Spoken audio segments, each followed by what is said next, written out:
Talk to the Paw Reactive Dog Programme, the ABCs of Fear. Hello and welcome to our video on the ABCs of fear. It's really hard to imagine that when your dog's charging at another dog to have a go at it, that it's actually doing so because it's scared. But that's often what happens. When we look at a behaviour, we have to ask ourselves, what is the function of the behaviour?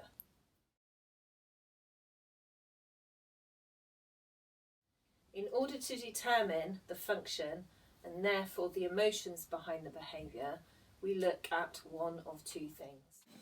Beneath every behaviour there is a feeling, and beneath each feeling is a need. And when we meet that need rather than focus on the behaviour, we begin to deal with the cause, not the symptom. 1. The consequences of the behaviour, and 2. The conditions under which the behaviour occurs. We call this the antecedent arrangement or triggers. So here's our little equation. B is our behaviour, and in order to ask what's the function, we look at C, the consequences, and A, the antecedents or the triggers around that behaviour. So we start with C, consequences. The consequences can be determined by looking at when the behaviour stops. When does the dog return to normal? For example, if your dog's barking and lunging at another dog, when do they stop doing this?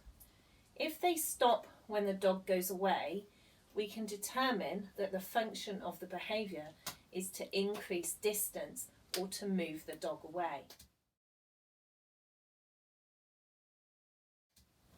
So, our consequence is dog moves away, and our function is distance.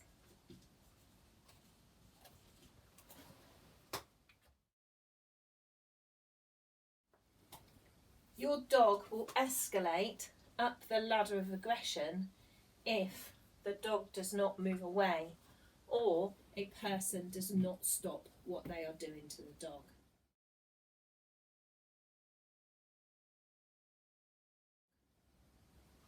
If your dog is on the lead, added consequences occur. The lead goes tight.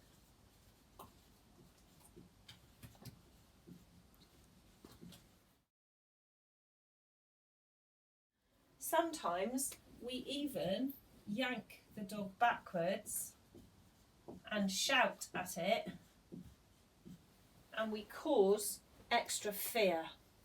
The dog will want to escape this feeling. Added consequences can turn our fear into panic.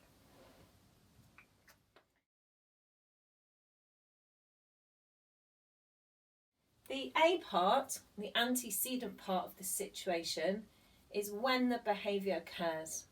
For example, this may be on lead only, or it may be with a certain person.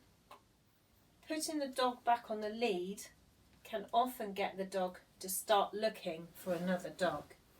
So something that was previously a consequence, i.e. going back on lead, has now become a trigger to look for something that might not even be there. Sometimes the antecedent or the trigger is determined by what the other dog is doing. We can break this down into 3 parts. 1 is distance. The further away a dog is, the easier it is for your dog to cope with. 2 is intensity.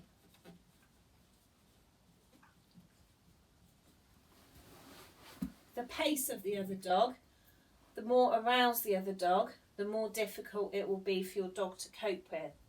And we often see that the intensity includes heading straight towards your dog, or staring at your dog, or even another dog that's already barking at your dog.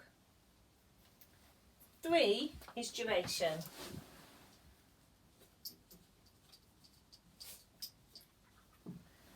The longer something scary is there, the more likely a reaction to occur.